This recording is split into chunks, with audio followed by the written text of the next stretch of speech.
آئیں دیکھتے ہیں کہ سابق وزیر اعظم عمران خان نے 3.5 سال کی حکومت میں کیا کیا۔ احساس پروگرام کے ذریعے پاکستان کو فلاحی ریاست بنانے کا آغاز کیا۔ اس پروگرام کو دنیا بھر میں پذیرائی ملی۔ غریب اور دہاڑی دار طبقے کو موقع پر مفت کھانا فراہم کرنے کے لیے لنگر خانوں اور کوئی بھوکا نہ سوئے جیسے پروگرامز کا آغاز کیا۔ مستحق خواتین کو ماہانہ نقد وظیفہ اور بینک اکاؤنٹ فراہم کرنے کے لیے احساس کفالت پروگرام کا آغاز کیا۔ پاکستان کے مختلف شہروں میں احساس پناہ گاہیں قائم کی جو ان لوگوں کو محفوظ اور صاف ستھرا ماحول فراہم کرتی ہیں جو رہائش کے اخراجات برداشت کرنے سے قاصر ہیں۔ احساس راشن پروگرام کا آغاز کیا جس کا مقصد پاکستان بھر میں کم از کم 2 کروڑ گھرانوں کو روزمرہ استعمال کی اشیاء پر 30% ماہانہ سبسڈی فراہم کرنا ہے۔ کسان کارڈ کا اجرا کیا جس کے ذریعے کسانوں کو سبسڈی والی کھاد، بیج اور کیڑے مار ادویات کے علاوہ کم سود پر قرضے اور کسی قدرتی آفت کی صورت میں تباہ شدہ فصلوں کا معاوضہ بھی ملے گا۔ صحت سہولت پروگرام کا آغاز کیا جس کے ذریعے کم آمدن والے شہریوں کو فوری اور باوقار طریقے سے علاج کی سہولت دی گئی۔ صحت کارڈ سے ہر خاندان کو سرکاری اور پرائیویٹ دونوں ہسپتالوں میں سالانہ 10 لاکھ روپے تک کا طبی علاج حاصل کرنے کی سہولت میسر تھی۔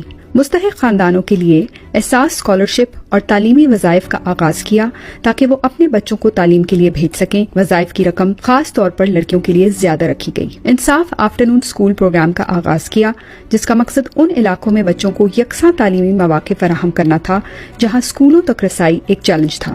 احساس ہم قدم پروگرام کا آغاز کیا جو معذور افراد کو مالی امداد، صحت کی دیکھ بھال اور پیشہ ورانہ تربیت کی شکل میں مدد فراہم کرتا ہے۔ باہمت بزرگ پروگرام کا آغاز کیا جس کے تحت 65 سال سے زائد عمر کے شہریوں کو ماہانہ وظیفہ دیا جاتا ہے۔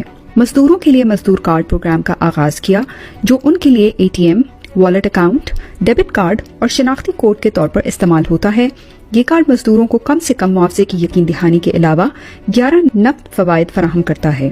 احساس نشوونما پروگرام کا آغاز کیا جو صحت اور غذائیت کے لیے نقد رقم کی منتقلی کا پروگرام ہے جس کا مقصد 23 ماہ سے کم عمر بچوں میں سٹنٹنگ کو روکنا ہے جو بچوں میں دماغی افعال اور اعضاء کی نشوونما کو منفی طور پر متاثر کرتا ہے۔ روشن ڈیجیٹل اکاؤنٹ کا آغاز کیا جو بیرون ملک مقیم پاکستانیوں کو کسی فزیکل بینک میں جائے بغیر پاکستان کے اندر بینکنگ کرنے کی سہولت دیتا ہے۔ پاکستان کا پہلا فوری ادائیگی کا پلیٹ فارم راست متعارف کروایا جو اسٹیٹ بینک کی کاوشوں سے افراد، کاروباری اداروں اور حکومتی اداروں کے درمیان ڈیجیٹل ادائیگیوں کو ممکن اور آسان بناتا ہے۔ ملک کی 3 بڑی یونیورسٹیوں میں سیرت چیئر قائم کی تاکہ نوجوان نسل کو پیغمبر اسلام صلی اللہ علیہ وآلہ وسلم کی مقدس زندگی کی تعلیم دی جا سکے۔ پاکستان میں سیاحت کے فروغ کے لیے مؤثر پالیسیوں کی تشکیل دی جس سے سیاحت کو فروغ ملا اور دنیا بھر سے لوگ پاکستان آنا شروع ہوئے۔ 2023 تک ملک بھر میں 10 بلین درخت لگانے کا آغاز کیا جس کا مقصد پاکستان میں جنگلات اور جنگلی حیات کے وسائل کو بحال کرنا اور ماحولیاتی تبدیلیوں کے اثرات کو کم کرنا تھا۔ پاکستان میں انٹرنیشنل کرکٹ کی بحالی کے لیے اقدامات کیے جس سے ایک کے بعد ایک غیر ملکی کرکٹ ٹیموں نے پاکستان کا دورہ کیا۔ کامیاب جوان پروگرام کا آغاز کیا تاکہ اپنی صلاحیتوں کو بروئے کار لانے کے لیے نوجوانوں کو تکنیکی اور مالی مدد دونوں لحاظ سے وسائل فراہم کیے جا سکیں۔ اوورسیز پاکستانیوں کی پاکستان میں ہاؤسنگ میں سرمایہ کاری کے لیے روشن اپنا گھر اسکیم کا آغاز کیا جو باہر بیٹھے اپنے ڈیجیٹل اکاؤنٹ کے ذریعے پاکستان میں گھر بنا سکیں گے۔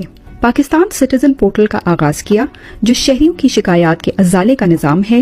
یہ پورٹل تمام سرکاری محکموں سے منسلک ہے۔ وزیر اعظم پاکستان اس پورے طریقہ کار کی نگرانی خود کرتے تھے۔ 21 نئی یونیورسٹیوں پر کام کا آغاز کیا۔ قومی رحمت للعالمین اتھارٹی قائم کی جو نوجوانوں کی کردار سازی کے لیے سیرت نبی صلی اللہ علیہ وآلہ وسلم اور احادیث پر تحقیق کرے گی۔ ٹیکس اصلاحات کا آغاز کیا۔ اس کا مقصد ٹیکس وصولی میں اضافہ کرنا تھا تاکہ بالآخر بیرونی قرضوں پر انحصار ختم کیا جا سکے۔ کامیاب پاکستان پروگرام کا آغاز کیا جو ملک میں غربت کے خاتمے اور معاشرے کے پسماندہ طبقات کو مالی طور پر بااختیار بنا کر ان کی زندگیوں میں تبدیلی لانے میں کلیدی کردار ادا کرے گا۔ اس کے ذریعے عوام کو کاروبار کرنے، گھر بنانے اور تعلیم کے لیے بلا سود قرضے دیے جائیں گے۔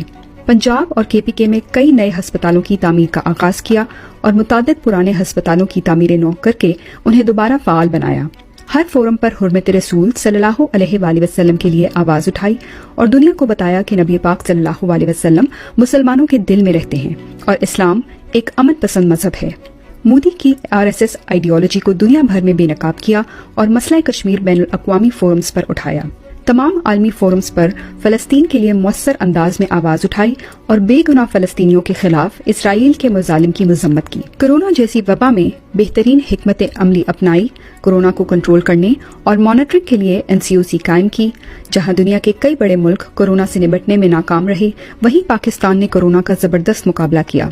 न अस्पतालों में बेड कम पड़े, न ऑक्सीजन, आवाम को वैक्सीन भी वक्त पर दस्तयाब हुई और इकोनॉमी को भी संभाला। दुनिया ने पाकिस्तान की कोरोना के खिलाफ हिकमत अमली को सराहा और कहा कि दुनिया को पाकिस्तान से सीखने की जरूरत है। एहसास इमरजेंसी कैश प्रोग्राम का आगाज किया, जिसका मकसद कोरोना में मुल्क के जरूरतमंद और मुस्तहिक लोगों को इज्जत के साथ माली इमदाद फराहम करना था। ये प्रोग्राम मुल्क की तारीख का सबसे बड़ा कैश ट्रांसफर प्रोग्राम था। छोटे बड़े डैम्स के मुतादिद मंसूबों के लिए फंड्स फराहम किए। ज्यादातर पर काम शुरू हो चुका है और PTI की मुद्दत खत्म होने के बाद मुकम्मल होना था। स्कूलों में सुबह दरूद शरीफ और कुरान पाक की तालीम का आगाज किया। यकसा तालीमी निज़ाम का आगाज किया, जिसका मकसद नई नस्ल को जहनी गुलामी से आजाद करना और तालीमी निज़ाम में अमीर गरीब के फर्क को खत्म करना है। रिकॉर्डेड केस में मुल्क को $11 बिलियन के जुर्माने से बचाया और बलूचिस्तान में इस जगह से सोने और तांबे के बड़े ज़खायर की खुदाई के लिए एक मंसूबे की तश्कील नौ की। शानदार सिफारतकारी की बदौलत बैरूनी मुल्क जेलों में बंद हजारों गरीब पाकिस्तानियों को पाकिस्तान वापस लाया गया। हर फोरम पर इस्लाम का मुकदमा लड़ा और इस्लामी दुनिया को मुत्तहिद करके इस्लामोफोबिया के खिलाफ आवाज उठाई। इमरान खान की कोशिशों की बदौलत अक़वाम मुत्तहिदा ने हर साल 15 मार्च को इस्लामोफोबिया से निपटने का दिन मनाने का ऐलान किया। आलम इस्लाम को मुत्तहिद करने में किरदार अदा किया और 2 दफा OIC की मेजबानी की। ईमानदारी, खुददारी और वक़ार के साथ पूरी दुनिया में पाकिस्तान की नुमाइंदगी करके हरे पासपोर्ट की इज्जत बढ़ाई। पाकिस्तान में ड्रोन हमले बंद करवाए और कौम को दूसरों की जंग में झोंकने से रोका। ओवरसीज पाकिस्तानियों को वोटिंग का हक दिया और साफ और शफाफ इलेक्शन के इनेकाद के लिए इलेक्ट्रॉनिक वोटिंग मशीन्स मुतारिफ करवाई। पेशावर BRT शुरू की, जिसने आम आवाम को बड़े पैमाने पर सस्ती और मयारी सर्विस फराहम की, जिससे शहर में ट्रैफिक और आलूदगी को कम करने में मदद मिली। करतारपुर राहदारी सिर्फ चंद महीनों में तामीर करवाकर उसका इफ्तिताह किया और सिखों को अपने दीनी फराइज सरअंजाम देने के लिए बेहतरीन सहूलियात फराहम की। अफगानिस्तान से अमरीकी फौज के इनखला के लिए मौसर किरदार अदा किया। अफगानिस्तान में अमन की वापसी के अमल में अहम किरदार अदा किया। इमरान खान की हुकूमत में पाकिस्तान ने न सिर्फ अमन मुज़ाकरात में मरकजी किरदार अदा किया, बल्कि अफगानिस्तान से गैर मुल्कियों को सही सलामत निकालने में मदद की। बहुत से आलमी रहनुमाओं ने इमरान खान का शुक्रिया अदा किया और IMF, WHO और एशियन डेवलपमेंट बैंक जैसी कई तंजीमों ने अपने अमले को बाहिफाजत निकालने में मदद करने पर पाकिस्तान का शुक्रिया अदा किया। इस मामले पर आलमी दुनिया ने पाकिस्तान और खास तौर पर वजीर आजम इमरान खान के किरदार को बहुत सराहा।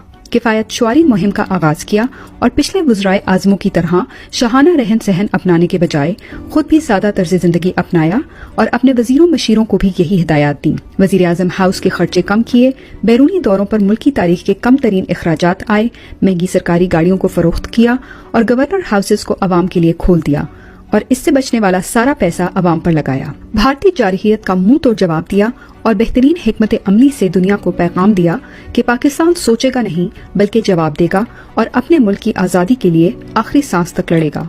भारतीय पायलट अभिनंदन को वापस भेजा।